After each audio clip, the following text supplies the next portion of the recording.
Les éditions Télème présentent un enregistrement intégral de La grâce et la gloire de Jennifer L. Armentrout, lu par Flora Caprielian.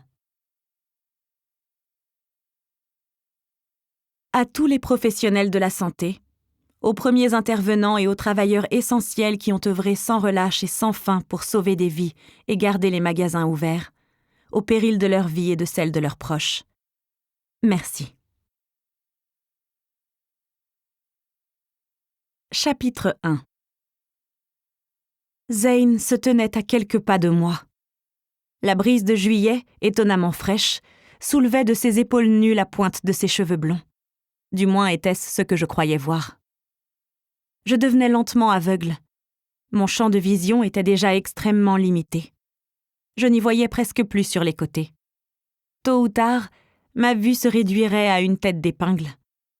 Et pour couronner le tout, j'avais développé une cataracte aux 2 yeux qui troublait jusqu'à ma vision centrale et rendait mes pupilles encore plus sensibles à la lumière. J'avais une maladie génétique connue sous le nom de rétinite pigmentaire, et tout le sang angélique qui circulait dans mes veines ne pouvait l'empêcher de progresser. Si la lumière était trop vive, je n'y voyais rien, et si la lumière était trop faible, ce n'était guère mieux.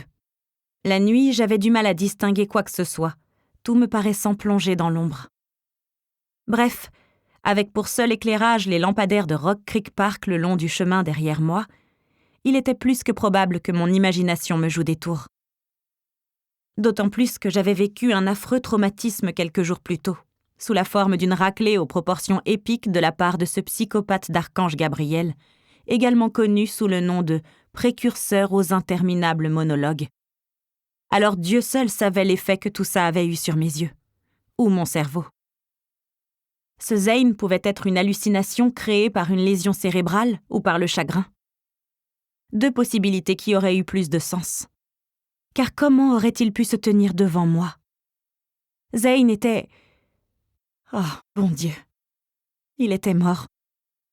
Son corps s'était transformé en poussière à ce stade, comme tous les gardiens à leur mort. Le lien qui nous unissait, qui faisait de lui mon protecteur et nous donnait à tous 2 force et rapidité, s'était retourné contre nous au moment où j'avais admis à quel point j'étais raide amoureuse de lui. Il s'en était trouvé physiquement affaibli, et Gabriel en avait profité. J'avais entendu Zane prononcer ces derniers mots. Tout va bien. Je l'avais regardé rendre son dernier souffle. J'avais senti le cordon qui nous reliait en tant que protecteur et légitime se rompre en moi. Il était mort. Mort. Pourtant, il était là, sous mes yeux, et je pouvais sentir son effluve de neige fraîchement tombée et de menthe glacée. Plus fort qu'avant, comme si l'air de l'été était imprégné d'hiver. L'espace d'un instant, cette odeur me poussa à me demander si c'était un esprit, quelqu'un qui était passé de l'autre côté. Lorsque les âmes qui avaient basculé dans l'au-delà revenaient prendre des nouvelles de leurs proches, les gens sentaient souvent quelque chose qui leur rappelait la personne décédée. Un parfum, du dentifrice, un cigare, un feu de joie. Ça pouvait être n'importe quoi, parce que le paradis avait une certaine odeur. Il sentait ce que vous désiriez le plus. Or moi, ce que je désirais plus que tout, c'était que Zane soit en vie. Et donc, en cet instant, je sentais l'odeur du paradis. N'empêche, même avec ma vue pourrie, je voyais bien que ce Zane n'était pas un esprit, qu'il était de chair et de sang, de la chair et du sang qui rayonnaient d'ailleurs. Sa peau émettait une légère lueur qu'elle n'avait pas avant. Un vertige me balaya tandis que je m'absorbais dans ses yeux qui n'étaient plus du bleu le plus pâle. Ils étincelaient maintenant d'un éclat intense et vibrant qui rappelait les brefs instants du crépuscule où le ciel prenait la plus profonde nuance de saphir. Même les gardiens n'avaient pas des yeux pareils, qui brillaient comme ceux de ces vieilles poupées veilleuses que Jada avait trouvées dans le grenier quand nous étions enfants. Et les gardiens n'avaient certainement pas non plus des ailes comme celles qui se déployaient autour des larges épaules de Zane. Ce n'étaient pas des ailes de gardien qui me faisaient souvent penser à un cuir lisse. Oh non. Celles-là avaient des plumes, blanches et drues, avec des stries d'or qui brillaient d'un feu céleste. La grâce. Seuls 2 types de créatures, dans ce monde et au-delà, en dehors de Dieu, portaient en elles la grâce toute-puissante. J'étais l'une de ces 2 créatures. Mais Zane n'était pas un légitime comme moi. Et il n'était pas non plus comme les rares humains qui avaient un ange perché quelque part dans leur arbre généalogique pour leur conférer une grâce édulcorée, beaucoup moins puissante, mais qui leur permettait de voir les fantômes et les esprits ou leur donnait d'autres capacités psychiques. Toute ma vie, on m'avait dit que j'étais la seule légitime, c'est-à-dire l'enfant de première génération d'un ange et d'un humain. J'avais cependant appris que ce n'était pas tout à fait vrai. Il y avait eu Sulienne, l'engeance de Gabriel. Maintenant que Zane l'avait tué, cela dit, j'étais sans doute redevenu un être unique. Bref, toutes ces considérations n'entraient pas en ligne de compte puisque Zane était un gardien. Les seuls autres êtres dotés de ce genre de grâce et d'aile, c'étaient les anges. Mais Zane n'en était pas un non plus.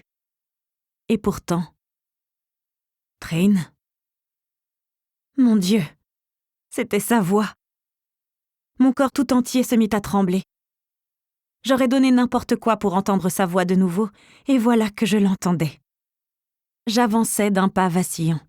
« Je peux te sentir », dit-il d'une voix pleine de confusion tout en me dévisageant. Faisait-il allusion au lien du protecteur ? J'attendis le bourdonnement familier, le soupçon d'émotions qui n'étaient pas les miennes. Rien. Il n'y avait pas de cordon, pas de lien. Il n'était plus mon protecteur. « Trinity », répéta-t-il doucement. C'est là que je compris que quelque chose clochait dans sa voix. Ce n'était pas que de la confusion. Ce nom, il me dit quelque chose. Mon cœur manqua un battement. Parce que c'est mon nom. Il inclina la tête dans l'ombre, mais je sentais encore son regard perçant. Est-ce qu'il ne se souvenait pas de moi ? L'inquiétude me gagna.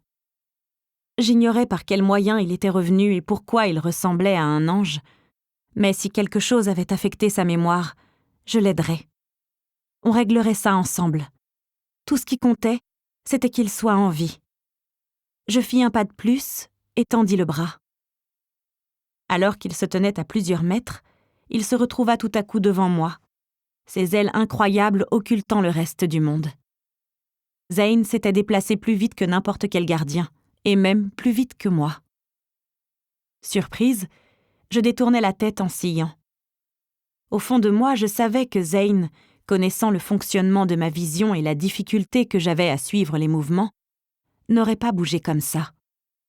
Quelque chose avait manifestement altéré sa mémoire, et... Zane m'attrapa la main et se pencha sur moi. Il me sentit en prenant une inspiration tremblante. Mes yeux s'arrondirent. Près comme il l'était maintenant, je distinguais les lignes et les angles familiers de son visage, mais je les voyais plus clairement. Et ça non plus, ça n'avait pas de sens. Ses ailes obstruaient le clair de lune, et les lampadaires n'étaient pas assez proches pour expliquer que je le vois si bien. Ses traits étaient trop distincts, et il émanait vraiment une lueur dessous. « Tu crois pouvoir m'affronter, petite Néphilim ?» lâcha-t-il. « Minute. Quoi ?» Je le dévisageais, laissant son alerte. « Petite ?» Ma peau et mes muscles, encore en voie de guérison, protestèrent lorsqu'il m'attira contre son torse. Son bras se referma sur ma taille comme un bandeau d'acier. L'étreinte était écrasante. Pourtant, le contact de son corps contre le mien continuait à me sidérer, à disperser mes pensées, à faire taire les sonnettes d'alarme qui commençaient à hurler. De nouveau, il baissa la tête et mon corps tout entier se tendit vers lui. Il se passait tout un tas de choses bizarres, mais il allait m'embrasser, et jamais je ne refuserais. Il enfouit le visage dans mes cheveux, inhalant profondément une fois de plus. Ton odeur, je la connais. Elle m'attire. Pourquoi ? Parce que... Tu me connais » suggérai-je. « Peut-être » murmura Zane. Pendant quelques secondes, il se contenta de me tenir dans ses bras. Je commençais à me réjouir lorsqu'il reprit. « Mais je perçois la grâce en toi. Puissante, comme chez un archange. » Ce dernier mot, il l'avait craché comme s'il parlait d'une maladie incurable. Par tous les enfers. J'étais incapable de bouger, les bras coincés contre mes flancs. « Zane, c'est moi !» dis-je tout en essayant de comprendre ce qui se passait. « Trinity !» Son corps se figea. « Quelque chose d'important m'échappe. Ton nom, ton odeur, » reprit-il, frissonnant de plus belle tandis que son emprise sur moi se relâchait. Je suis assailli de sensations. L'avidité et la gloutonnerie, le dégoût et la haine, c'est en moi, ça me remplit. Voilà qui n'était pas très rassurant. Pourtant, tu sens incroyablement bon. Tu es enivrante même, comme un parfum familier. Je sentis alors sa bouche contre ma mâchoire. Je sursautais, les sens submergés par l'explosion de sensations contradictoires. Mon corps était plus que d'accord avec sa proximité, mais pas mon cerveau ni mon cœur. « Lâche-moi, qu'on discute de ce qui se passe. » Non seulement Zane ne me lâcha pas, mais il éclata de rire. Et ce rire-là n'avait rien à voir avec le son que j'aimais et chérissais. Des frissons loin d'être délicieux me parcoururent la peau. Son rire était froid, cruel même. Or, il n'y avait pas une once de cruauté en Zane. « Repose-moi, Zane. Arrête de m'appeler comme ça. » Mon cœur accusa le coup. « C'est ton nom ?»« Je n'ai pas de nom. »« Si, tu t'appelles Zane. »« Et je te poserai quand j'en aurai envie. » me coupa-t-il. « Or, devine quoi, petite Néphilim, je n'en ai pas envie. » Ok, je l'aimais de tout mon être, je l'aimais plus que tout. J'étais aussi super préoccupée par son état mental en cet instant. Je voulais l'aider, et je le ferais. Mais il commençait sérieusement à me taper sur les nerfs. « Arrête de m'appeler petite Néphilim !» l'avertis-je. « C'est ce que tu es. » « Ce que je suis, c'est une légitime. Mais ni légitime ni Néphilim ne sont mon prénom. C'est Trinity ou Trin. » Je me tortillais pour me libérer. Un son grave, animal, monta du fond de sa gorge. « Pose-moi ou je jure devant Dieu !»« Dieu ! Tu le jures devant Dieu !» lança-t-il, avant d'éclater d'un nouveau rire mauvais. « Dieu nous a tous abandonnés. » Une onde de choc me traversa. Un mélange terrible de soulagement, de confusion, d'irritation et de quelque chose de bien plus fort, de bouleversant. Pour la première fois depuis que je connaissais Zane, je ressentais de la peur dans ses bras. Mon corps devint glacial et mon système d'alarme personnel réagit à cet élan de peur. Au fond de moi, ma grâce crépita. Zane feula. Il feula, vraiment, comme un chat sauvage en colère. Un très gros chat sauvage en colère. À l'instant où la grâce pulsa en moi. Là, on était au-delà du bizarre. L'instinct prit le dessus. Je me contorsionnais, oubliant la douleur causée par mes blessures pas encore tout à fait guéries, et je lui assénais un grand coup de genou à l'entrejambe. Du moins, j'essayais. Car Zane avait anticipé le mouvement, et mon genou cogna sa cuisse. Une vague de colère et de panique enfla alors que ma grâce insistait, exigeant d'être libérée. Mais je la refoulais. Il était perdu et il venait juste de revenir d'entre les morts avec des ailes d'ange. Je ne voulais pas le blesser trop gravement. Or, ma grâce ferait pire que ça. Elle le tuerait. Ayant réussi à dégager un bras, je lui flanquai un coup de poing dans la mâchoire, assez fort pour que la douleur fuse dans mes articulations, et il sourit. Il sourit comme si je ne l'avais même pas frappé. La courbe de ses lèvres tenait plutôt du rictus, glacé et inhumain. « Ouille !» murmura-t-il. « Tu vas devoir faire mieux que ça. » Je le frappais du plat de la paume, sous le menton. Dans un grognement de douleur, il me poussa, rectification, il me jeta de côté. J'atterris au sol, à plusieurs mètres de là, avec un glapissement aigu. Le choc qui m'enserrait dans son étau amortit une nouvelle vague de douleur. Je venais de comprendre. C'était Zane, mais ce n'était pas lui. Zane ne me jetterait jamais comme un vulgaire frisbee. Même si je le méritais, et Dieu savait que je pouvais être particulièrement pénible, il ne ferait jamais ça. Je pourrais lui donner un coup de pied en pleine figure qu'il ne lèverait pas le petit doigt contre moi. Ravalant la douleur et l'incompréhension, je me redressais tant bien que mal sur les genoux.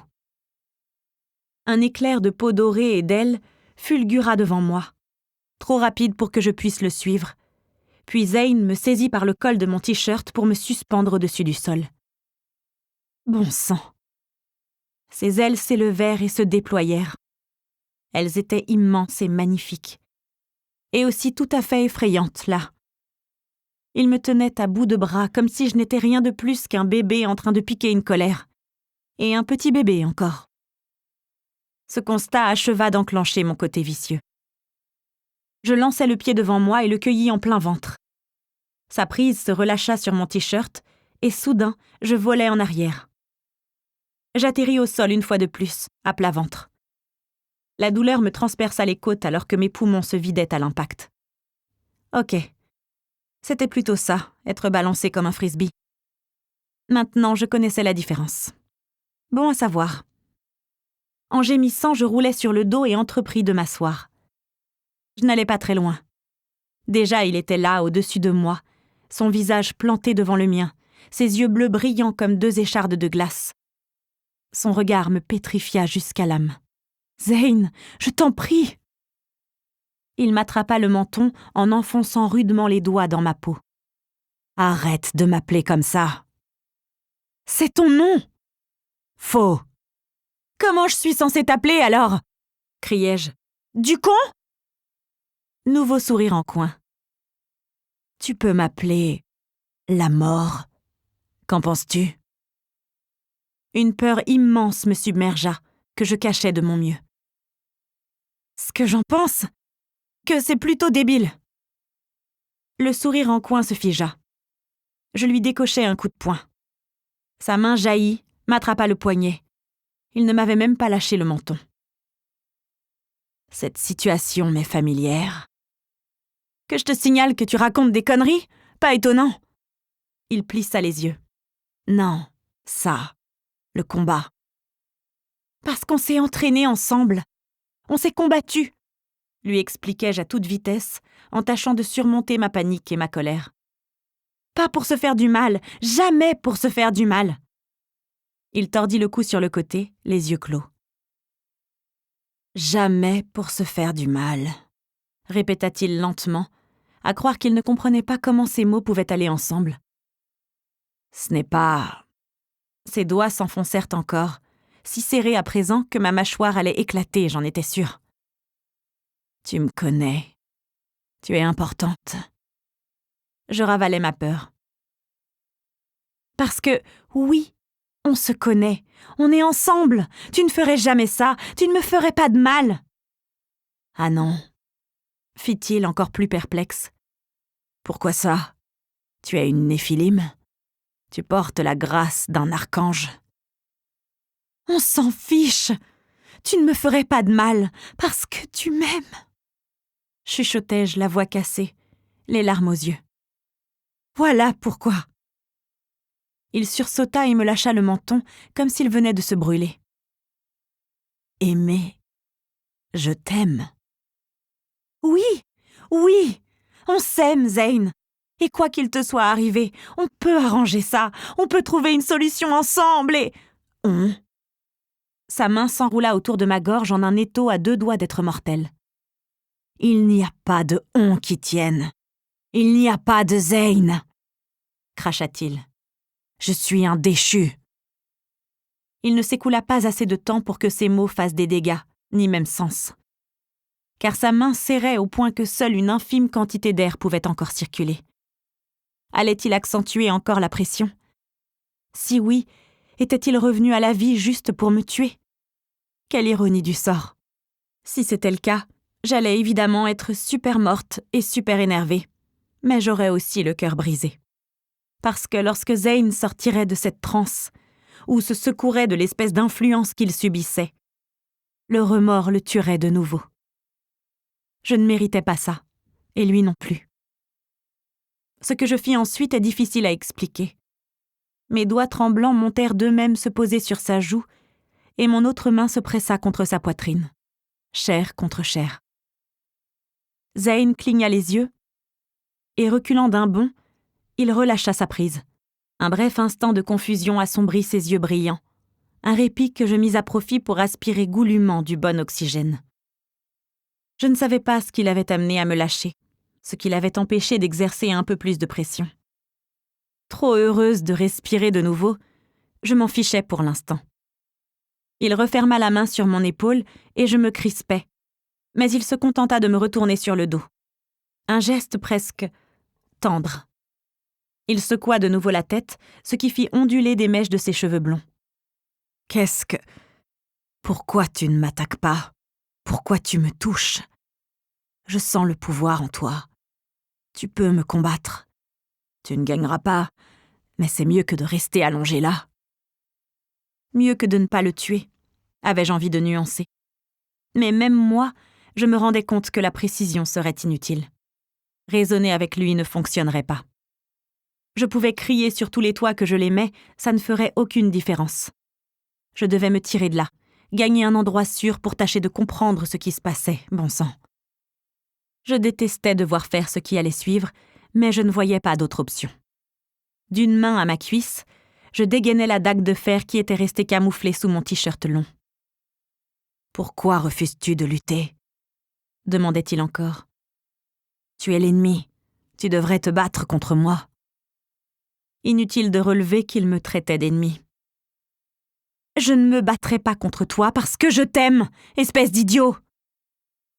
En enroulant les doigts autour du manche de la dague, je regardais ses traits se figer dans l'expression qu'il arborait toujours quand je faisais quelque chose qu'il ne comprenait pas, ce qui était souvent le cas. Ça me fendit le cœur. « Je suis désolée, » chuchotai-je. « Désolée pour... » En prenant appui sur la terre et l'herbe, je dessinai un grand arc de cercle avec mon bras. Le tranchant de ma lame le toucha sous le menton. Je m'étais contentée d'un coup rapide et peu profond, juste assez fort pour l'étourdir. Zane recula en titubant, son beau visage tordu par la fureur. Les mains à la gorge, il poussa un rugissement qui me fit frissonner jusqu'au tréfonds de l'âme. Pourtant, je n'hésitais pas. Je me levai d'un bond et détalai comme si j'avais le diable aux trousses. Je courus et courus encore, martelai le pavé de mes baskets, coupais aveuglément à travers la circulation, manquant de faucher tout un tas de gens. Ce fut un miracle que je ne finisse pas écrasée par une voiture. Tout mon corps me faisait mal, pourtant je ne ralentis pas. Je ne savais même pas où j'allais. « Suis-moi. » Je trébuchais quand une voix qui n'était pas la mienne retentit autour de moi. La respiration lourde, je ralentis enfin. La lumière jaune et criarde des lampadaires projetait des ombres inquiétantes le long des trottoirs. Les visages et les corps n'étaient que des silhouettes informes. Les klaxons retentissaient dans la rue. Les gens criaient. « Suis-moi, légitime. » Soit je perdais la tête, ce qui, si on regardait les choses en face, serait tout à fait compréhensible à ce stade, soit j'entendais réellement des voix. Mais entendre des voix ne signifiait-il pas justement qu'on perdait la tête ? « Suis-moi, enfant de Michael. C'est ton seul espoir de rétablir celui qui a déchu pour toi. » Une soudaine image de ce qui ressemblait à une étoile fonçant vers la terre se forma. Zane. C'était Zane. Déchu. Il s'était lui-même qualifié de déchu. Je savais ce que cela voulait dire, mais ce n'était pas possible. « Suis-moi. » Cette voix, on aurait dit qu'elle exsudait le pouvoir. Ce n'était pas une voix que je pouvais imaginer. Je déglutis pour dénouer ma gorge asséchée, regardant alentour sans rien voir. Zane était revenu d'entre les morts. Il était revenu différent. Façon cimetière et avec des ailes, mais il était revenu.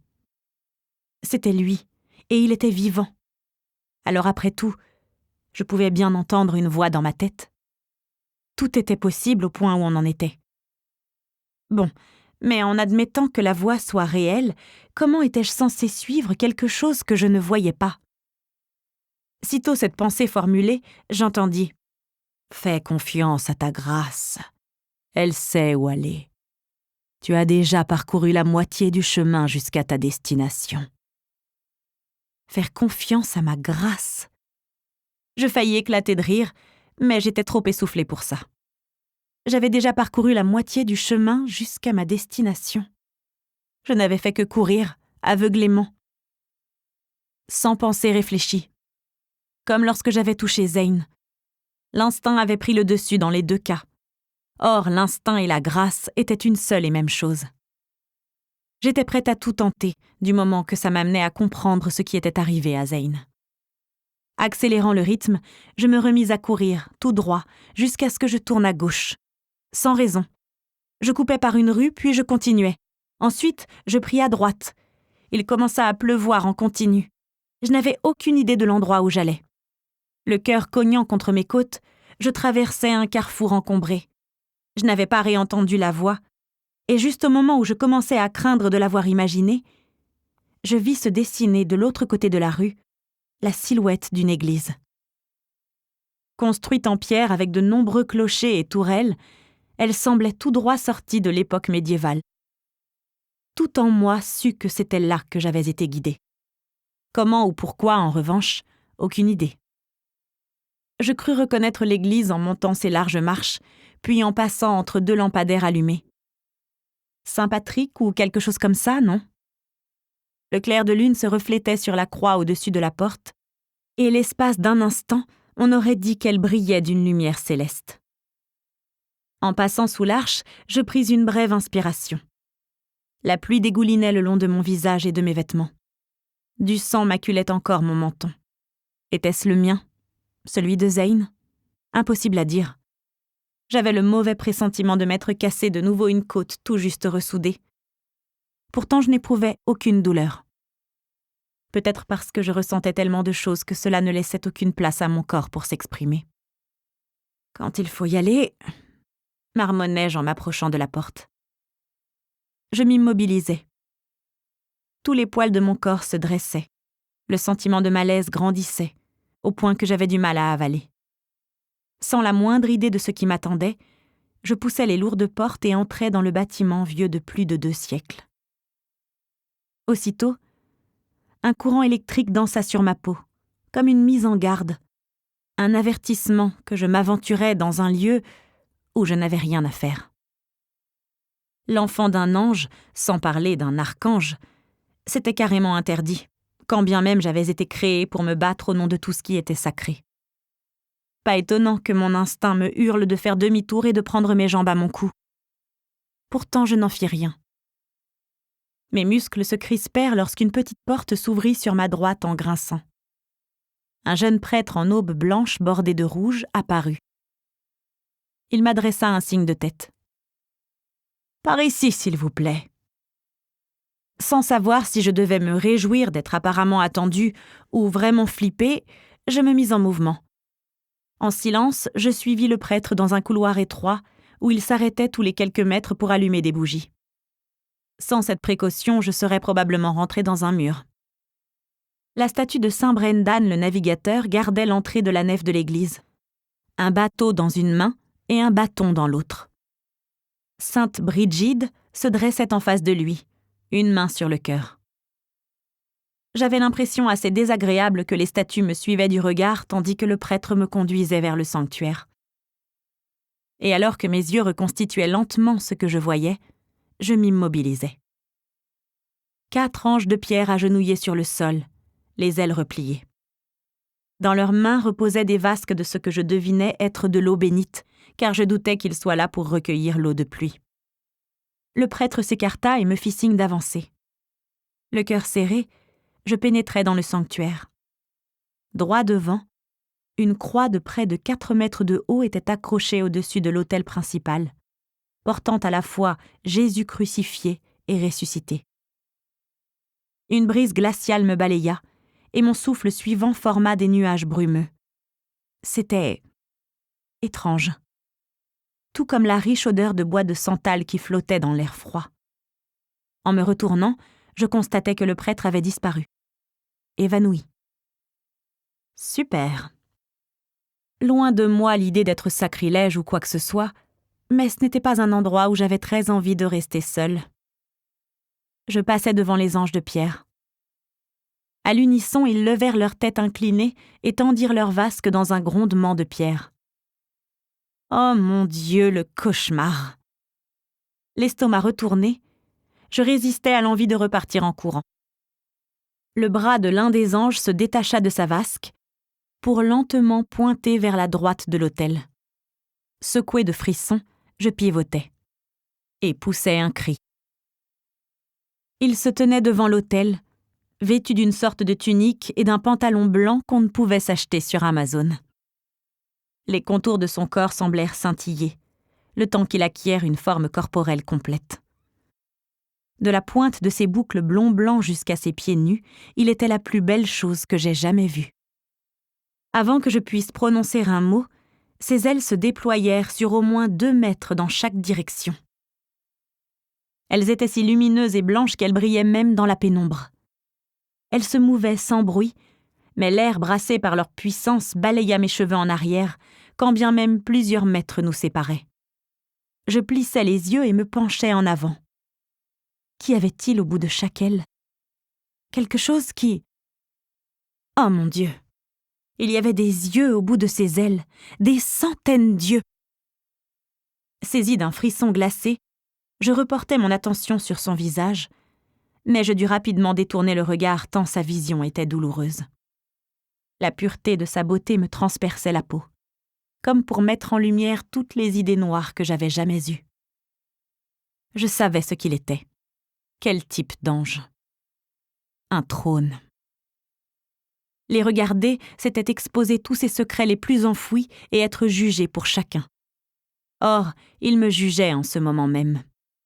Tout dans son comportement, depuis la façon dont il inclinait la tête jusqu'à celle dont ses yeux bleus brillants me clouaient sur place, me disait qu'il voyait jusqu'à la moindre de mes pensées. Et qu'il n'était pas enchanté. La mort se reflétait dans ses yeux de cristal. Pas la mort du type passage à l'étape suivante de la vie ou arrivée devant les portes du paradis. Non. Le grand néant de la mort absolue. La mort d'une âme. Je pris une profonde inspiration et m'apprêtai à parler. L'ange ouvrit la bouche. Un fracas à vous percer les tympans secoua les vitraux et les bancs, d'une octave qu'aucun humain ne pouvait atteindre ou supporter. Je me pliai en deux, les mains sur les oreilles. On aurait dit qu'un millier de trompettes retentissaient en même temps, m'ébranlant jusqu'au plus profond de mon être. Le son résonna à travers le sanctuaire, rebondissant sous mon crâne jusqu'à ce qu'il menace d'exploser. Une chaleur humide se mit à couler de mes oreilles, le long de mes mains. Quand je songeais que je ne pouvais plus en supporter davantage, le vacarme cessa. Tremblante, j'abaissais mes mains souillées de sang. L'ange me contemplait sans une once de pitié, tandis que ses ailes poursuivaient leur mouvement tranquille. « C'était... spécial !» croassai-je. Il ne dit rien, et le silence qui se prolongeait était insupportable. « Vous m'avez convoqué ici !» osai-je en me préparant à un autre gémissement surnaturel, qui ne vint pas plus qu'une réponse. « Vous avez dit que c'était le seul moyen d'aider Zane. » Toujours rien. Alors je craquai. Toute la douleur, la peur, le chagrin et même la joie de revoir Zane s'abattirent sur moi. « C'est vous qui parliez dans ma tête, non? Qui m'avez dit de venir vous voir ?» Silence. « Vous ne m'entendez pas? Vous vous êtes éclaté les tympans avec votre propre cri? Ou bien ça vous amuse? C'est ça? Gabriel qui essaie de mettre fin au monde et au paradis, ça n'est pas assez divertissant pour vous? Soyez damnés! » hurlai-je la gorge à vif. « Très bien. Vous voulez rester là à me regarder fixement? Je peux faire pareil. Mieux encore, et si j'allais dehors et que je commençais à raconter à tous ceux que je croise que les anges existent en vrai? Je peux le prouver. Il me suffira de dégainer ma grâce. Après quoi, je pourrais les présenter à quelques démons, et quand j'en aurai fini avec... Ce ne sera pas nécessaire. Sa voix était riche et musicale, infiniment douce mais sans trace d'humanité, tellement discordante avec ce qu'il était que je grimaçais. Tu es ici pour lui, celui qui est mort en te protégeant. Là, je sursautais carrément. Oui, mais il est vivant. Je sais. Il n'est pas dans son état normal. Bien sûr que non. Je me mis à trembler de la tête aux pieds. Que lui est-il arrivé? Comment se peut-il qu'il soit ici? Il a accompli un acte d'abnégation et de sacrifice en venant à ton secours. Il l'a fait par amour, l'amour le plus pur. Il a donc retrouvé sa gloire. Sa gloire? Je n'avais aucune idée de ce dont il parlait. Le trône hocha la tête. Mais il t'a choisi. Il a choisi la chute. Chapitre 2. La pièce sembla tournoyer quand les paroles du trône commencèrent à faire leur chemin dans mon esprit. Cela n'avait pas de sens. Cependant, je comprenais ce que l'ange avait voulu dire en affirmant que Zeyn avait choisi la chute. Et je comprenais désormais ce que Zeyn voulait dire en se qualifiant de déchu. Ce que je ne comprenais pas, en revanche, c'était comment une telle chose était possible. Je dus prendre plusieurs profondes inspirations pour me calmer avant de reprendre la parole. Zeyn était un gardien et mon protecteur. Comment a-t-il pu déchoir alors qu'il n'a jamais été un ange? Ses ailes s'élevèrent et puis se replièrent. Qu'étaient les gardiens avant d'être transformés en pierre, à ton avis? Tu t'imaginais que le Créateur leur avait donné vie d'un claquement de doigts, un jour qu'ils s'ennuyaient? Je fronçais les sourcils. Ben oui, c'était exactement ce que je croyais. Non. Dieu ne s'ennuyait pas. Ceux que vous appelez les gardiens étaient autrefois les gardiens de l'homme, de grands gardiens, mais ils ont échoué dans leur mission. Ils ont cédé à l'attrait du péché et du vice. Ils ont déchu. Je ne comprends pas. On m'a dit... Il esquissa un sourire. Que les déchus avaient été éradiqués de la terre par les gardiens. Ils ont réécrit leur histoire. Qui pourrait les blâmer d'avoir voulu cacher leur honte? Il descendit de l'autel et je me crispai. Ils ont enfoui leurs actes si profondément que de nombreuses générations sont nées et montées aux cieux sans jamais connaître leur véritable passé. Certains déchus ont été dépouillés de leurs ailes et de leur grâce par les archanges et les alphas. D'autres se sont échappés en enfer. Mais ceux qui n'ont pas fui, qui ont admis leur péché, ont subi leur punition. Ils ont été emmurés.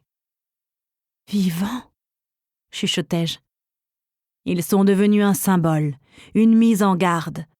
Le mal est partout, et personne, pas même les anges de Dieu, n'est à l'abri d'y succomber. Ils sont devenus les premières gargouilles de pierre. Conclus-je avec une brève inspiration, horrifiée à l'idée de quelqu'un piégé dans la pierre. Combien de temps? Des siècles, répondit le trône avec un haussement d'épaules. J'en restais bouche bée. Comment avait-il pu s'en sortir sans séquelles psychologiques? Puis, avec l'augmentation de la population démoniaque, Dieu est intervenu et les alphas ont donné le choix à certains de ceux qui étaient pétrifiés. Ils pouvaient être libres s'ils combattaient les démons et protégeaient les hommes, ou bien ils restaient prisonniers de la pierre. Ça n'avait rien à voir avec la liberté ni avec un véritable choix pour moi. Mais qu'est-ce que j'en savais? Ceux qui ont accepté sont devenus les premiers gardiens, et leur véritable forme, de pierre, était censée leur servir de rappel, tandis que leur forme humaine leur était rendue pour qu'ils puissent se fondre parmi les hommes. Leur grâce leur a tout de même été retirée afin de prévenir tout risque de rébellion. et ils ont pu créer une lignée qui continuerait à protéger l'homme et à servir la volonté de Dieu. » m'expliqua-t-il. Voilà qui sont vraiment les gardiens. Je repensais soudain à ce que le prince démon m'avait dit, le jour où j'étais allée au Coven pour récupérer Bambi, son familier. Heureusement que les gardiens ont éliminé les déchus il y a des lustres, hein. Puis Roth avait gloussé comme s'il connaissait un secret que j'ignorais. Roth savait. Voilà pourquoi il faisait sans cesse des remarques désobligeantes sur les gardiens. « Attendez, et ceux qui n'ont pas accepté le choix qu'on leur proposait, ou à qui on ne l'a pas offert ?» demandai-je. « Que leur est-il arrivé ?» Tu connais déjà la réponse. Oui, mais je refusais d'accepter la vérité. Ils sont toujours emmurés. En effet. Grand Dieu. Le trône m'observait. Ensuite, quand un gardien meurt, il ou elle comparaît à son jugement. On l'envoie alors vers la paix éternelle, ou bien on lui accorde la gloire, c'est-à-dire la possibilité de renaître sous sa forme de jadis. Apprendre comment les gardiens étaient devenus ce qu'ils étaient, c'était époustouflant. Les questions se bousculaient dans ma tête. Par exemple, comment diable les démons avaient-ils pu garder le secret ? Si Roth connaissait la vérité, ce qui était le cas, j'étais prête à le parier. D'autres devaient savoir. Mais pour l'instant, seul Zane comptait. Donc, quand vous dites qu'il a retrouvé sa gloire, ça signifie qu'il est devenu un ange ? Le trône acquiesça. Zane avait des ailes, repris-je, de grandes ailes emplumées d'ange. Et il avait la grâce, beaucoup de grâce. Je pensais que les déchus ne pouvaient avoir ni l'un ni l'autre. C'était ce qu'on m'avait toujours dit, et même Roth l'avait confirmé. Seul Lucifer avait conservé ses ailes et sa grâce, car il avait été viré avant que Dieu pense à l'en déposséder. La rédemption n'est pas donnée à tous. Seuls ceux qui la méritent vraiment ou qui sont jugés utiles sont rendus à leur gloire, reçoivent leur grâce et leurs ailes. Il a été choisi, répéta le trône. Il a été rétabli. Peu à peu, la vérité se faisait jour dans mon esprit. Zane était devenu un ange, un vrai. Puis, il avait déchu. Comment était-ce possible ? Je voulais y retourner, le trouver et lui mettre une claque. Non que je n'apprécie pas ma chance, je voulais que Zane revienne. J'étais d'ailleurs prête à aller voir la faucheuse pour savoir comment je pouvais intervenir. Mais il était devenu un ange, bon sang, un ange du paradis. La plupart du temps, les anges ne servaient pas à grand-chose dans la grande trame de l'univers, mais bon, c'étaient des anges, quoi. Je n'avais aucune idée de ce que ça faisait d'être un ange à part entière. En tout cas, ça devait être incroyable. Ça devait être comme rentrer à la maison. Je ne l'aurais jamais arraché à cela. Envahie par l'émotion, je sentais les larmes me brûler les yeux. Je détournais le regard. Comment pouvait-il me rester encore des larmes alors que j'avais tant pleuré ? Comment avait-il pu faire ça ? Notre rencontre de ce soir, c'était comme un rêve devenu réalité. Mais à quel prix ? Il avait déchu pour moi. Pourtant, il ne semblait même pas savoir qui j'étais. « Je comprends que tu pleures, » dit l'ange avec douceur. La tristesse qui imprégnait sa voix et son sourire me stupéfia. J'avais toujours cru les anges dénués d'émotion. Ce que j'entendais dans ces mots, cependant, était bien réel. Zane avait accompli ce que très peu ont réussi, déclara-t-il. À sa place, je serais resté aux cieux. J'aurais fait en sorte que le paradis ne soit plus accessible, en scellant les portes avant qu'une âme corrompue puisse y entrer. Je clignais les paupières pour chasser mes larmes. En sceller les portes ? Le trône hocha la tête. Beaucoup d'entre nous pensent que ce monde est devenu une cause perdue, dit-il en écartant les bras. Que rien ne pourra arrêter Gabriel, et que tout ce que nous pouvons faire, c'est empêcher sa souillure de nous atteindre. Je le dévisageais, abasourdi. En gros, vous voulez isoler le paradis et mettre la terre en quarantaine ? Au lieu de quoi je suis là, dit-il. Comme si cela excusait la volonté de certains anges de se laver les mains de leur propre engeance, un certain Gabriel. Toutefois, ce qu'il dit ensuite me fit oublier l'exaspération que j'éprouvais envers les anges. Zayn s'est vu offrir de nombreux choix. Il pouvait aller vers la paix éternelle. Ressuscité, il serait resté au paradis pour en garder les portes. Il aurait pu choisir de s'entraîner avec nos armées pour la bataille finale qui aura lieu, quoi que Gabriel accomplisse. Il aurait pu choisir de revenir sur terre au bon moment, c'est-à-dire quand on y aurait le plus besoin de lui. Or, il a choisi de revenir vers toi, de se battre à tes côtés, maintenant et pour toujours, et ce, en dépit de nos mises en garde. S'il devait revenir maintenant, il déchoirait. Il émit un petit rire qui ressemblait au vent dans les montagnes. Même s'il n'avait pas clamé avec tant de force ce qu'il voulait, ou si nous ne lui avions pas présenté de tels choix, nous savions qu'il aurait trouvé un moyen de revenir à toi. N'était-ce pas ce qu'il m'avait promis ? Que quoi qu'il arrive, il trouverait le moyen de revenir vers moi. Donc il a déchu. Et un déchu ne peut être dépouillé de ses ailes et de sa grâce qu'une fois sur terre. M'expliqua encore le trône. Pas un seul ange doté de ce pouvoir ne tenterait une chose pareille en ces temps troublés. Il marqua une pause. De plus, nous espérions que même en tant que déchu, il resterait utile à notre cause, qu'il conserverait ce qu'il était dans son cœur et pourrait aider à vaincre Gabriel. Nous l'avons prévenu des risques de brûlure à son retour. Qu'est-ce que ça veut dire exactement ? Quel risque de brûlure ? Quand il a déchu, il a perdu sa gloire et a été exposé à ce que l'âme humaine a de pire. L'avidité, la luxure, la gloutonnerie, la paresse, la colère, la jalousie.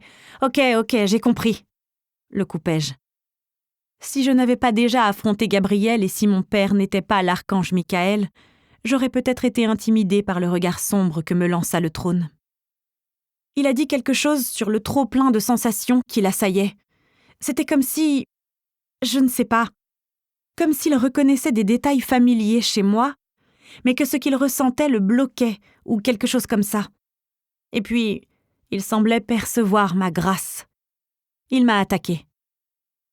Parce que quand il a déchu, il n'a pas seulement été témoin du péché de l'humanité, il a aussi été exposé à la colère et à l'amertume de ceux qui ont déchu avant lui.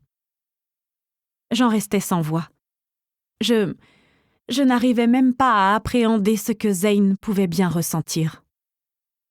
Nous l'avons prévenu que la chute pourrait submerger ses sens et l'infecter, voire effacer sa nature profonde. Mais il était prêt à risquer de devenir quelque chose d'aussi vil et maléfique qu'un vulgaire démon. Pour toi. Ces mots étaient un coup de poignard dans le cœur. Quand il t'a vu ce soir, il a senti ta grâce. Ta pureté, même dans ton sang souillé, l'appelait, poursuivit-il. Je n'avais même plus l'énergie de me sentir offensée par la partie sang souillé. Dans son désarroi, égaré par la colère et l'amertume de tous ceux qui ont déchu avant lui, il t'a très probablement considéré comme l'un de ses pères qui l'ont chassé des cieux. Il verra les gardiens de la même façon. Plus il reste dans cet état, plus il est susceptible d'agir avec la violence qui a infiltré chacun de ses pores. Il deviendra un danger, non seulement pour toi ou pour les gardiens, mais aussi pour les humains, pour les innocents. Le trône soupira. Un déchu en possession de sa grâce représente un ennemi très dangereux, peu importe la pureté de son cœur et de son esprit.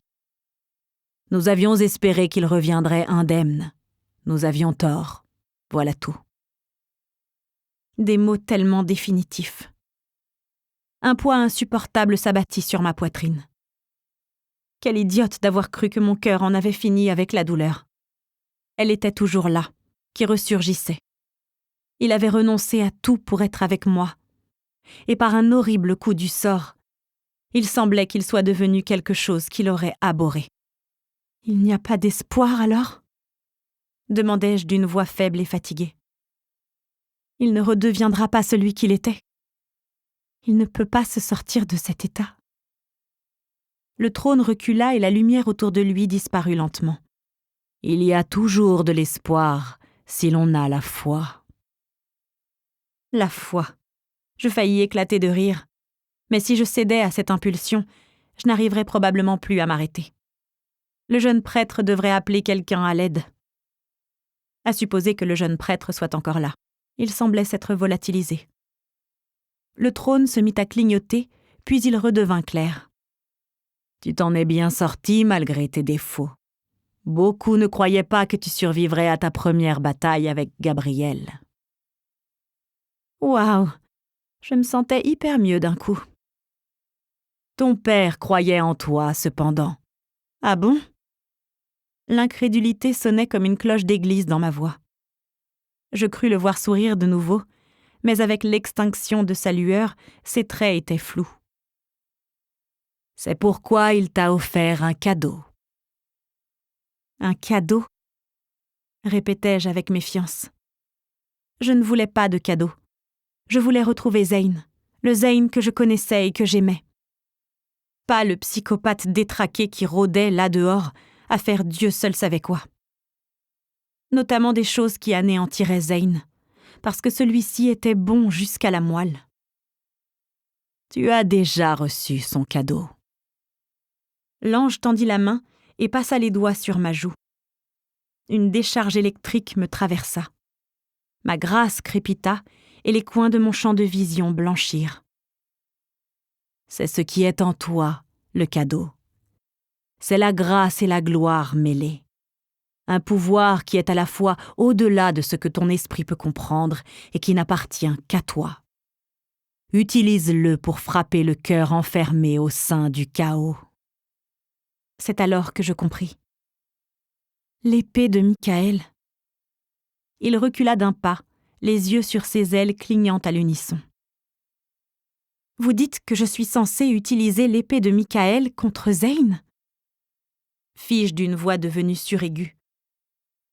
Le poignarder en plein cœur avec? Ça le tuerait! Ta grâce ne peut pas nuire à ce que tu chéris. Jamais. Elle ne peut que restaurer. Voilà qu'il me sortait des histoires de Jedi. Et je suis aussi censée vous croire sur parole? Demandai-je. Une fois invoquée, la grâce détruisait. Démons, humains, gardiens, même les anges. Il voulait me faire croire que grâce à mon amour pour Zane, l'épée de Michael ne lui ferait pas de mal, alors qu'elle pouvait traverser la peau d'un gardien comme si ce n'était que de l'eau. Je tenais à Misha, et ma grâce l'avait tué. Tu n'as donc pas la foi? Ses ailes se déployèrent et tous leurs yeux se rivèrent sur moi. Je connais déjà la réponse, reprit-il avant que je puisse prononcer un mot. C'était une question rhétorique, légitime. Toi, l'enfant de l'un des archanges les plus puissants, tu as toujours manqué de foi. Le trône me sourit. Heureusement que ni Dieu ni ton père n'ont jamais manqué de foi en toi. Cette dernière affirmation me fit tressaillir. N'échoue pas, légitime. Tu auras besoin de lui pour vaincre Gabriel. Tu auras besoin de tout le monde pour vaincre le précurseur, déclara le trône. Je me demandais s'il savait où se trouvaient Roth et Leila. Toutefois, je jugeais plus sage de ne pas lui poser la question alors qu'une intense lueur dorée se répandait sur lui. Mes yeux éblouis se mirent à pleurer. Il est peut-être déjà trop tard pour lui. Beaucoup de ceux qui ont déchu étaient déjà bien trop perdus après avoir été emmurés pour se voir donner le choix de la rédemption. J'espère pour toi que ce n'est pas son cas, car Gabriel sera alors le dernier de tes soucis. Ton déchu, dans son état actuel, peut te tuer. Alors sois prudente. Il serait très déplaisant pour toi de mourir de la main de celui qui a déchu pour être avec toi. Déplaisant? Des tas de mots plus adéquats me venaient en tête. Horrifique, déchirant, tordu, atroce, tragique. Je lâchai un soupir sonore. « Et si ça marchait ?» commençai-je avant de me reprendre. « Si je réussis, Zane redeviendra-t-il un ange ?» À cette idée, mon cœur se serra pour une toute autre raison. Les anges n'avaient pas d'émotion. Ou du moins, c'est ce que j'avais toujours cru. Et Gabriel l'avait bien confirmé. Si Zane retrouvait son rang céleste, je ne le récupérerais pas. Pas comme avant. Mais il irait bien. Il serait en vie. Et ça devrait me suffire. Le trône m'étudia en silence pendant quelques secondes. Beaucoup croient que les démons sont incapables d'aimer, n'est-ce pas ? Comme ils n'ont pas d'âme humaine. Un frisson de malaise me traversa. Lisait-il dans mes pensées ? Oh là là, pourvu que non. Mais les démons pouvaient aimer. Roth aimait Leila. Pourtant, il était le prince héritier de l'enfer. L'ange inclina la tête. Contrairement à ce qui se dit sur notre compte, et à ce que certains de nos frères prétendent même, les anges ne sont pas incapables d'émotions légitimes. Nous ressentons juste les choses différemment. Pour les plus anciens d'entre nous, c'est difficile, mais nous ne sommes pas incapables d'amour, de désir ou de haine, poursuivit-il. Ceux qui ont déchu en sont la preuve. Gabriel aussi. Les yeux rivés sur lui, je pris conscience qu'il avait raison. Les anges qui avaient déchu l'avaient fait parce qu'ils avaient cédé à toute une série d'émotions humaines. Quant à Gabriel, la jalousie et l'amertume lui avaient carrément retourné le cerveau. Le soulagement m'envahit. Mais Zane ne deviendrait pas un ange. Il ne deviendrait pas non plus un gardien. Il resterait tel qu'il est, poursuivit le trône. Un déchu condamné à vivre sur terre, avec un pied au ciel et l'autre en enfer. Il n'y en a qu'un autre qui a été banni du paradis et qui a conservé sa grâce. Ma poitrine se contracta. Lucifer. Et tu vois comment ça a tourné pour lui. Sur cette petite information légèrement inquiétante et le discours d'encouragement le plus démotivant qui soit, le trône disparut, emportant avec lui son air glacial et son odeur de bois de santal. Je ne sais pas combien de temps je restais plantée là, à contempler le Saint-Sacrement, partagée entre mon scepticisme envers les préconisations du trône et la certitude de ne pas avoir le choix. Et ce, que le trône ait raison ou tort. Lentement, je me retournai. Les anges de pierre étaient de nouveau inclinés vers leur vasque. Je levai les yeux vers les bancs des travées. Je ne pouvais pas laisser Zane devenir quelque chose qui l'aurait horrifié. Un monstre qui finirait par ternir et détruire tout ce qu'il y avait de bon en lui. Pas question que je le permette. Car pour lui, ce serait un destin pire que la mort. Non, vraiment, il n'y avait pas le choix. Je soupirai lourdement, mais à l'inspiration suivante, une détermination d'acier m'envahit, qui atténua la douleur et remplaça l'épuisement profond. Une petite étincelle d'espoir vint alimenter l'énergie qui crépitait en moi, même si je savais ce qui m'attendait. Soit je sauvais Zane, soit je le tuais.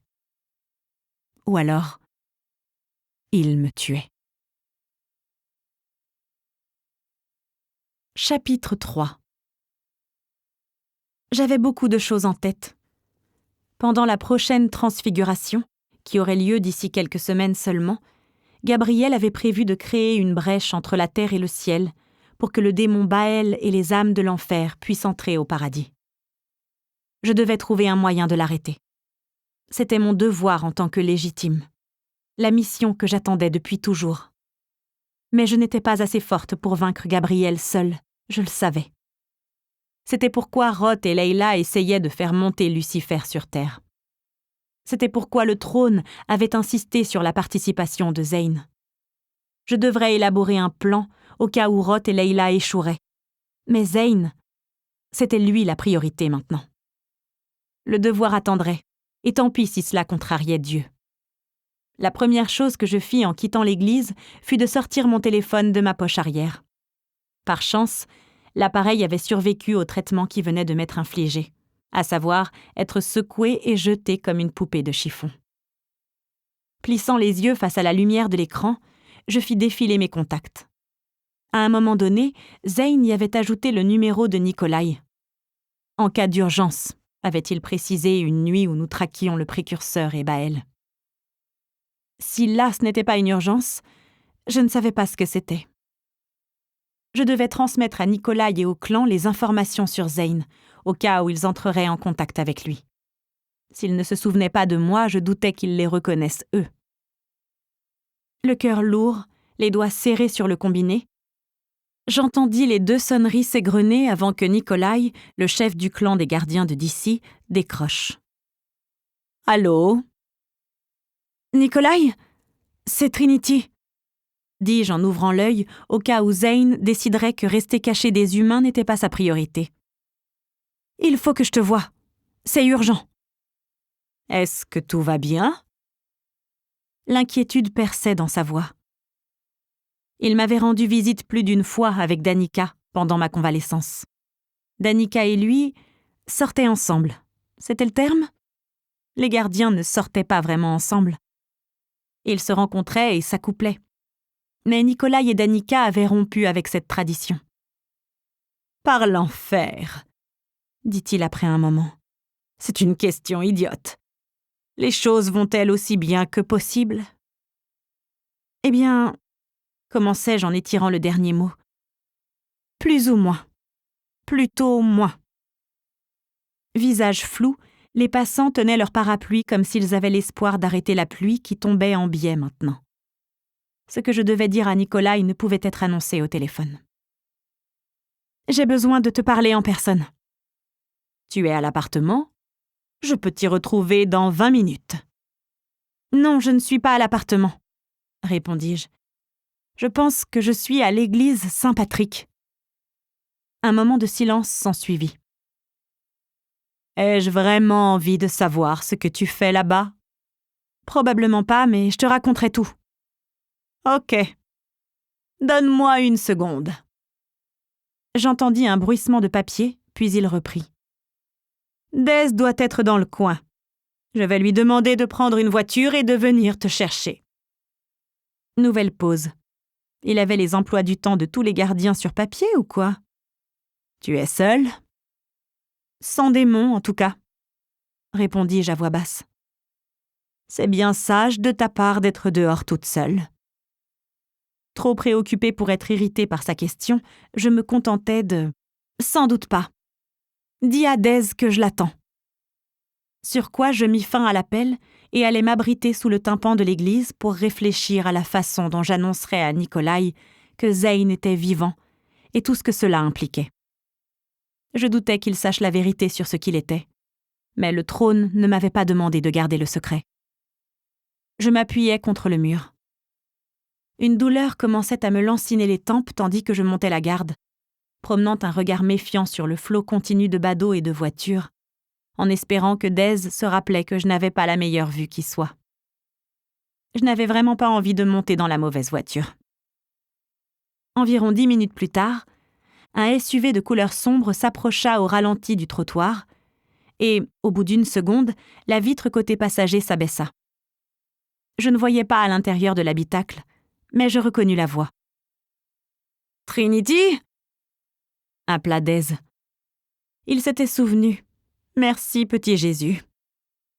J'allais me précipiter, mais je ralentis aussitôt. Quand la lumière n'était pas bonne, je jugeais mal l'écart entre les marches d'un escalier.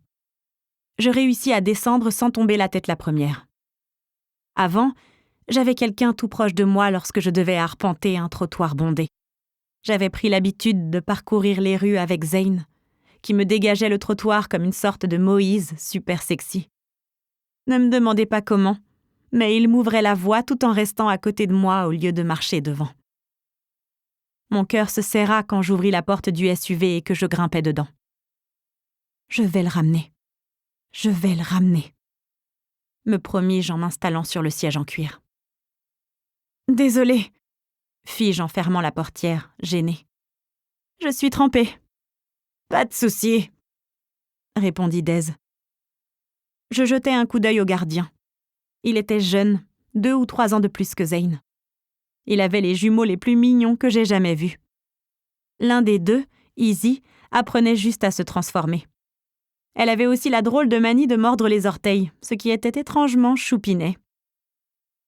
Nikolai a dit que tu devais lui parler, que c'était une urgence. Je hochai la tête en bouclant ma ceinture. Merci d'être venu me chercher. Je laissai ma phrase en suspens, le regard tourné vers la vitre passager. Un homme d'un certain âge se tenait sur le trottoir. À première vue, il avait l'air normal. Vêtu d'un pantalon sombre et d'une chemise blanche, il aurait pu être n'importe lequel des hommes d'affaires qui l'entouraient, attendant de traverser la rue. Sauf qu'il n'avait pas de parapluie, et que l'averse ne semblait pas le toucher tandis qu'il se tenait là, à me dévisager à travers la vitre. La moitié de sa tête était enfoncée. Un chaos sanglant d'eau et de chair. Et il fixait sur moi, du côté de son visage qui n'était pas détruit, un regard d'horreur totale. Je le reconnus. C'était Josh Fisher, le sénateur qui avait aidé Gabriel et Baël en achetant Heights on the Hill, sous prétexte de rénover l'école pour accueillir des enfants atteints de maladies chroniques.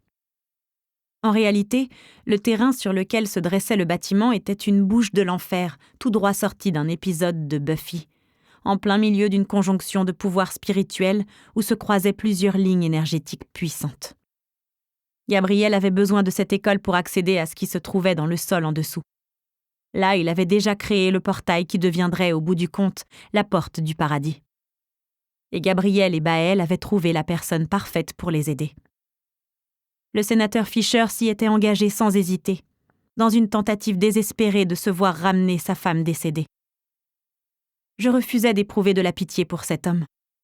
Pourtant, maintenant plus que jamais, j'en éprouvais.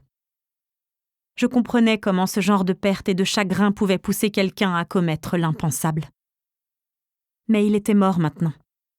Soit qu'il ait sauté par la fenêtre de son penthouse, soit qu'on l'ait poussé. Merde, chuchotai-je. Dez s'éloignait déjà du trottoir. Quoi ? Qu'est-ce que tu regardes ?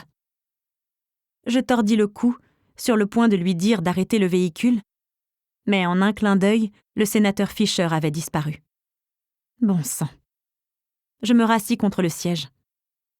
Il avait craché le morceau sur le précurseur et Baël après quelques minutes de discussion avec Zane. Mais il avait pu garder des informations pour lui. Des informations qu'il serait plus enclin à partager maintenant qu'il était super méga mort. C'était le sénateur Fisher, dis-je à Dez. Seuls quelques gardiens savaient ce que j'étais. Dez et Nikolai en faisaient partie. Gideon, un autre gardien, savait seulement que je voyais les fantômes. Cela dit, avec tout ce qui s'était passé avec Zane, mon statut de légitime était probablement connu de tout le clan. « Il n'est pas mort ? Oh, attends !» Il me regarda brièvement alors que nous arrivions à un feu rouge. « Tu veux dire que tu as vu son fantôme ? » Ouais, il n'avait pas super bonne mine. Le sénateur me cherchait-il ? Je gardais les yeux rivés sur les vitres, à l'affût de tout signe d'un certain ange déchu, possiblement dément. Ce n'était pas comme si je risquais de le voir arriver avant qu'il soit trop tard, mais passons. Si quelqu'un est un fantôme, ça veut dire qu'il n'a pas encore accepté son sort, non ? Et les esprits sont ceux qui sont passés de l'autre côté ? Dez avait tout juste. Je serrai mes doigts glacés sur mes genoux. Ouais, je ne peux pas dire que je suis surprise que Fisher n'ait pas traversé. Probablement parce qu'il a peur de l'endroit où il va atterrir. Sans aucun doute. Le silence s'installa entre nous tandis que Dez nous conduisait à travers les lumières scintillantes de la ville, qui laissèrent bientôt place à l'obscurité lorsqu'on traversa le Potomac. Le silence ne dura pas longtemps. « Tu tiens le coup ?» me demanda-t-il. Je hochai la tête.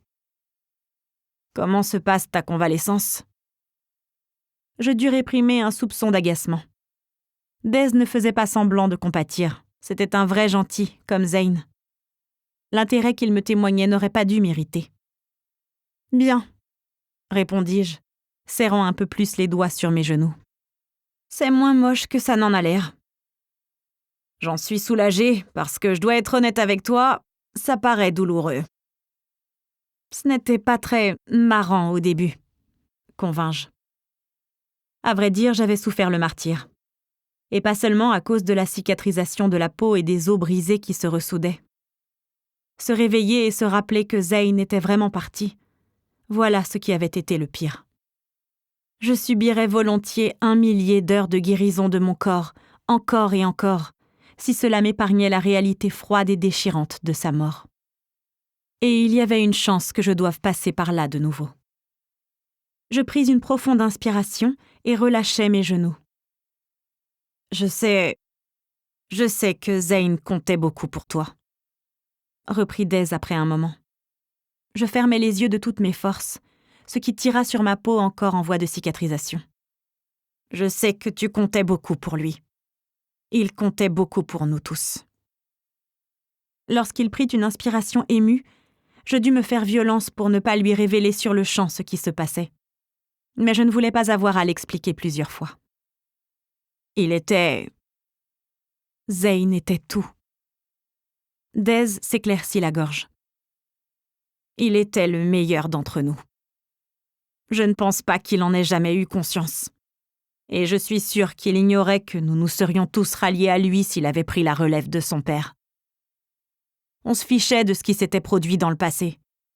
Il lui manquait peut-être une partie de son âme, n'empêche qu'il avait plus d'âme que la plupart d'entre nous. Je regrettais que Zane ne soit pas là pour entendre cela. Mais Des aurait l'occasion de le lui répéter. Il suffisait que je le poignarde en plein cœur avec l'épée de Michael. Seigneur. Détournant le regard, je lâchai un soupir saccadé. Ça l'a perturbé un moment, le fait de ne pas assumer le rôle de chef de clan. Mais il avait fini par l'accepter. Il a compris que ce qu'il devenait ne correspondait pas aux convictions d'une bonne partie des autres gardiens. Ça ne le dérangeait pas, vraiment. C'est lui qui t'a dit ça ? Oui. Il parlait surtout de ce principe de tuer tous les démons à vue auquel adhèrent la plupart des gardiens, devina-t-il. On n'est pas tous comme ça. Pas moi, en tout cas. Et Nikolai non plus. Je m'en doutais déjà vu qu'ils avaient travaillé avec Roth et Caïman par le passé. Mais je comprends, poursuivit Des. Surtout après ce qui s'est passé avec Layla. Il n'y avait pas de retour en arrière possible après ça. Non, en effet.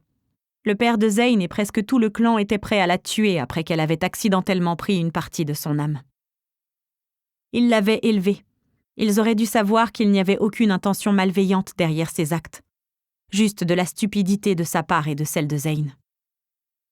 La jalousie que j'avais éprouvée à l'égard de la relation précédente de Zane avec Layla était depuis longtemps éteinte. Tout comme l'étrange mélange d'amertume d'avoir appris que j'aurais dû être élevée aux côtés de Zane. Rien de tout cela n'avait plus d'importance maintenant. Et j'étais même agacée d'avoir perdu mon temps avec ces bêtises. « Au fait, » reprit Des, « tu saignes. »« Quoi ?»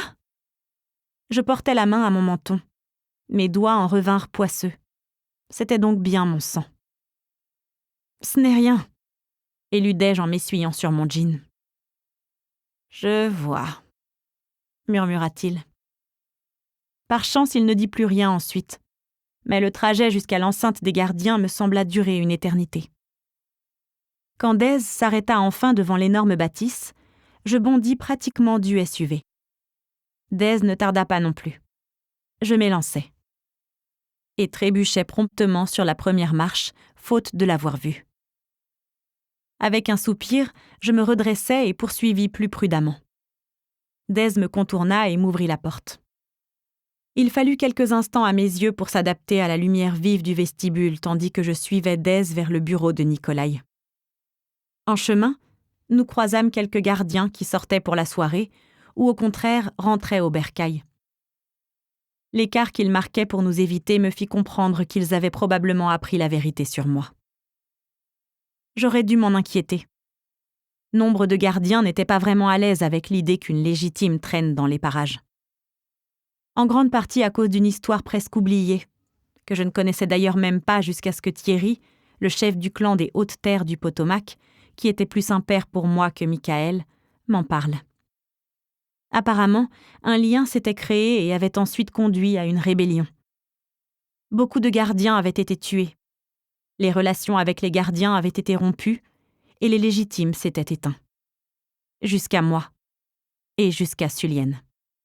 Mais il était mort, donc, bref, jusqu'à moi. Dez poussa la porte et je vis d'abord Nikolai. Le jeune chef de clan était assis derrière le genre de bureau qu'aurait affectionné Thierry. Il avait une cicatrice assez impressionnante en travers du visage, ce qui ne faisait qu'ajouter à son air de dur à cuire. La gardienne à la chevelure brune brillante qui se tenait à côté de lui n'était pas en reste. Danica était différente de toutes les gardiennes que je connaissais. Je ne pouvais même pas la comparer à Jada, qui était pourtant audacieuse. Danica ne respectait tout simplement pas les règles archaïques concernant les femmes. Et j'appréciais Nikolai d'autant plus qu'il n'avait jamais essayé de la remettre dans cette cage dorée. Gideon était également présent. Il se tenait de l'autre côté de Nikolai, son téléphone à la main. Zane faisait toujours référence à lui comme à l'expert en technologie du clan. Et moi, je le considérais comme le hacker touche-à-tout de la maison. Étant donné la façon dont il m'observait, je me demandais s'il pensait à la fois où, ici même avec Nikolai et Zane, il avait appris que je voyais les fantômes. Il croyait à l'époque que j'avais du sang d'ange dilué en moi. Vu le petit pas en arrière qu'il fit, j'en déduisis qu'il savait maintenant que j'en avais beaucoup, du sang d'ange. Quand Nikolai leva la tête, ses longs cheveux qui lui descendaient aux épaules retombèrent en arrière. Il allait parler, mais Danica, qui s'était aussi redressée, le devança. « Tu es blessée, Trinity ?» Sa voix empreinte d'inquiétude me fit aussitôt regretter de n'avoir pas pris le temps d'essuyer le sang de mon visage. Je secouai la tête. « Rien de grave. »« Je peux aller chercher ma sœur ?» proposa-t-elle en s'écartant du bureau. « Tu saignes des oreilles. Je ne suis pas docteur, mais ça me semble plutôt grave à moi. » Oups, j'avais omis ce détail. « Ce n'est pas nécessaire, ça va. » J'allais m'asseoir quand je me souvins que j'étais trempée. J'avais déjà assez dégueulassé de siège pour aujourd'hui. « Si tu le dis, » fit Danica, l'air peu convaincu, avant de jeter un coup d'œil à Gideon. On était sur le point de sortir. « C'est bon, » la coupai-je en croisant les bras. « Vous n'êtes pas obligé de partir. En fait, c'est sans doute mieux que vous entendiez la nouvelle de vive voix. » « Est-ce que cette nouvelle va nous expliquer pourquoi je te trouve encore plus mal en point que la dernière fois que je t'ai vue ?» demanda Nikolai. Je fis la moue, et moi qui croyais que j'avais bien meilleure allure que la dernière fois. Ceci dit, je n'avais pas vu mon reflet. En effet. « Très bien. Au moins, assieds-toi. Je me fiche que tu mouilles le fauteuil. » Je m'affalai en marmonnant un remerciement. Le soulagement immédiat qui me traversa constituait une indication. La remarque de Nikolai quant à mon apparence n'était probablement pas très éloignée de la réalité. « Je ne sais pas comment vous annoncer ça, alors autant être direct, » déclarai-je alors que Dez s'adossait contre le mur. « Zane est en vie. » Chapitre 4. Tout le monde se figea. Je pense même qu'ils cessèrent de respirer. Et personne ne dit rien pendant si longtemps que j'étais sur le point de me répéter quand Dez finit par s'extraire de sa sidération. « Trinity, ce n'est pas possible, » dit-il d'une voix douce, trop gentille. « Crois-moi, je sais ce que vous pensez, mais il est bien vivant. Je l'ai vu, je lui ai parlé, je l'ai senti. Il est de chair et d'os, et il a des ailes. Il est vivant, à ceci près qu'il n'est plus exactement le même. C'est un ange déchu, toujours en possession de ses ailes et de tout un tas de feux célestes. Il a la grâce. » Nikolai et Danica me dévisageaient, bouche bée, et je supposais qu'il en allait de même pour Dez et Gideon. « Et il est en partie responsable de mon état, » ajoutai-je en me désignant. « Et le trône, avec qui je me suis retrouvée à parler après avoir vu Zane, est responsable de mes saignements d'oreilles. Gideon laissa échapper son téléphone, qui heurta le sol avec un bruit mat.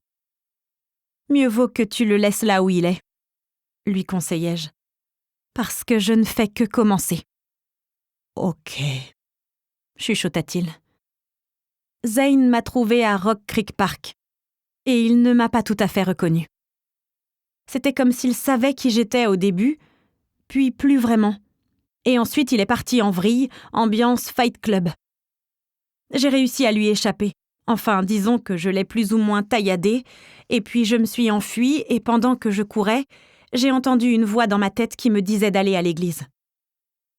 En face de moi, Nikolai cligna les yeux lentement.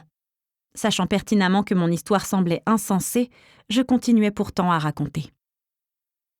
C'est là que j'ai vu le trône, ainsi qu'un groupe d'anges de pierre assez flippants.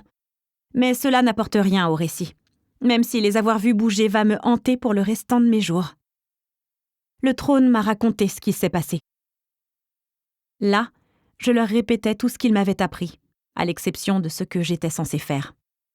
Je leur racontais que Zane s'était vu présenter un choix, qu'il avait subi la brûlure à son retour, et que dans son état actuel, il considérait les gardiens et tout ce qui était doté de la grâce comme des ennemis. Je leur révélais que le trône m'avait prévenu. Zane pouvait devenir un danger pour des innocents. Quand j'eus fini, je n'avais plus qu'une envie. Retourner là-bas et le trouver avant qu'il devienne ce contre quoi le trône m'avait mis en garde. Avant qu'il commette un acte qu'il ne pourrait jamais se pardonner. Il a regagné sa gloire, ce qui... Je ne suis pas sûre de ce que ça signifie. Et il a déchu pour pouvoir... Ma voix se brisa, et tout mon corps se crispa. Je relâchai un long souffle par le nez, les yeux brûlants. Il a déchu pour revenir et se battre avec moi. Pour moi. C'est l'âme, lâcha Gideon d'une voix rauque. En gros, la gloire est l'équivalent d'une âme humaine, mais pour les anges. Ah, oui, logique. Voilà qui empirait encore un peu plus la situation, parce que cela voulait dire que Zane avait perdu son âme. La gloire est la raison pour laquelle nous, les gardiens, avons une âme pure, poursuivit Gideon, qui avait soudain l'air d'avoir bien besoin de s'asseoir. Sans elle, il serait... Je repensais à ce que le trône avait dit et j'eus envie de vomir. Il serait comme un spectre? Gideon hocha la tête. Si je n'avais pas été assise, je me serais probablement effondrée. Les spectres étaient des humains qu'on avait dépouillés de leur âme après la mort. Certains démons étaient capables de le faire. Parfois, cela se produisait lorsqu'un fantôme s'attardait trop longtemps et refusait de passer de l'autre côté. Il n'y avait pas de limite de temps pour déterminer ce qui était trop longtemps. Cela différait pour chaque fantôme. C'était quelque chose qui pouvait arriver, voilà. Dans tous les cas, les spectres étaient incroyablement dangereux, vindicatifs et rancuniers. Ils étaient la haine et l'amertume personnifiées. La malveillance pure. Mais ça ne peut pas être la seule chose qui arrive à un déchu, objectai-je. À en croire le trône, ils espéraient que Zane se relèverait indemne de sa chute, qu'il resterait utile dans la lutte contre Gabriel, même après avoir choisi de déchoir. La perte de la gloire, de l'âme ou de je ne sais quoi ne doit pas être la seule chose qui guide le comportement d'un déchu. Tous me regardaient fixement. « J'espère vraiment que vous me croyez. »« Ce que tu dis est forcément vrai. C'est la seule façon dont tu as pu apprendre quelle est notre origine. » dit Gideon avant de répéter, tourné vers Nikolai. « La seule façon. » Nikolai acquiesça lentement, puis s'adossa contre son siège, une main sur la nuque. « Il est vraiment revenu. » « Oui, vraiment. Vous saviez que les gardiens étaient des anges déchus à l'origine ?» demandai-je les sourcils froncés. « Je l'ai su quand j'ai pris ce poste, de la bouche des alphas, » admit Nikolai. Les alphas, la classe d'anges qui communiquaient avec les gardiens. Danica se tourna vers Nikolai. Elle avait l'air à 2 doigts de le frapper. « Quoi ? Tu savais ? Et tu ne m'as rien dit ?»« Il y a beaucoup de choses que je ne t'ai pas dites, » répliqua Nikolai. Mais l'expression de Danica le poussa à se reculer sur son siège. « Que je ne peux pas te dire. » Elle croisa les bras. « Ah oui. Pourquoi tu ne te mets pas en colère contre lui ?» Nikolai désignait Gideon. « Parce qu'il ne dort pas dans le même lit que moi, » rétorqua-t-elle. Oula, le temps était venu de changer de sujet pour une conversation moins gênante. « Comment tu l'as su ?» demandai-je à Gideon. J'aurais cru que c'était le genre d'infos que les chefs de clan emportaient dans leur tombe.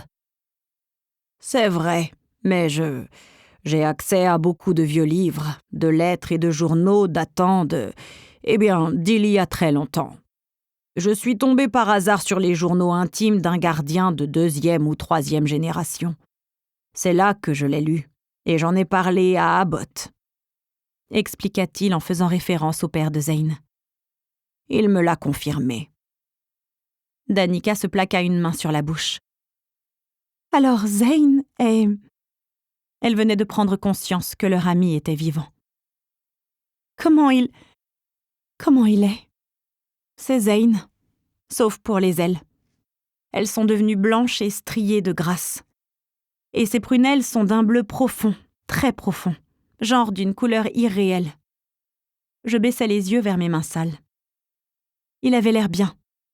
Parfait, en réalité. Je déglutis péniblement. Il est très puissant, encore plus que moi. Parce que c'est un ange déchu qui a encore sa grâce, devina Daze, dont les boucles auburn donnaient l'impression d'avoir été malmenées par ses doigts pendant toute la conversation. En somme, c'est un ange. Pas n'importe quel ange, précisa Gideon en me regardant avec intensité. D'après ce que j'ai pu comprendre, la plupart de ceux qui ont déchu appartenaient à la 2e sphère. C'étaient des puissances, le premier ordre d'anges que Dieu a créé. Un peu comme des guerriers d'élite protégeant les royaumes humains et célestes.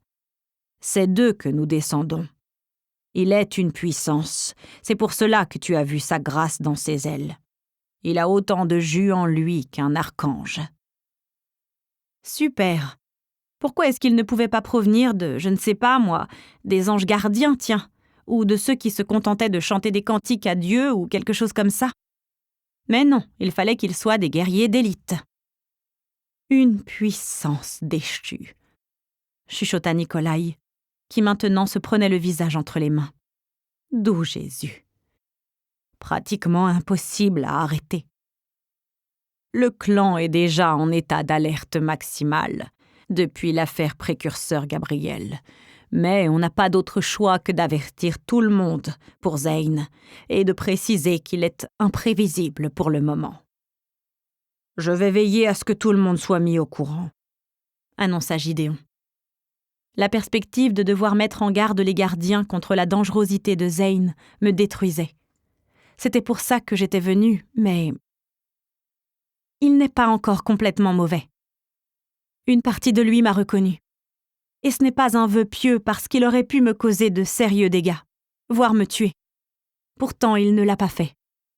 Il est toujours là. Et le trône m'a expliqué ce que je devais faire pour le ramener avant qu'il soit trop tard. J'ai juste... Quoi ? demanda Daze. Si je fais ce qu'on m'a dit, j'ai peur de le tuer. Je vais avoir besoin de détails, Trinity, intervint Nikolai. Je frottais mes paumes sur mes genoux. Le trône a dit que ma grâce ne ferait jamais de mal à quelqu'un qui m'est cher, que je devais l'utiliser pour frapper un cœur enfermé dans le chaos. Nikolai haussa les sourcils. L'épée de Michael. Tu dois le poignarder en plein cœur avec l'épée de Michael, c'est ça ? Voilà. Et comment est-ce que ça pourrait ne pas le tuer ? S'étonna Danica, les yeux écarquillés. C'est aussi ce que je me demande, mais le trône m'a balancé un truc genre « Aie la foi ». Je ne peux pas imaginer que le trône t'ait menti, commenta Gideon. Ah non, répliqua Daise. Les anges ne mentent pas souvent, pas explicitement.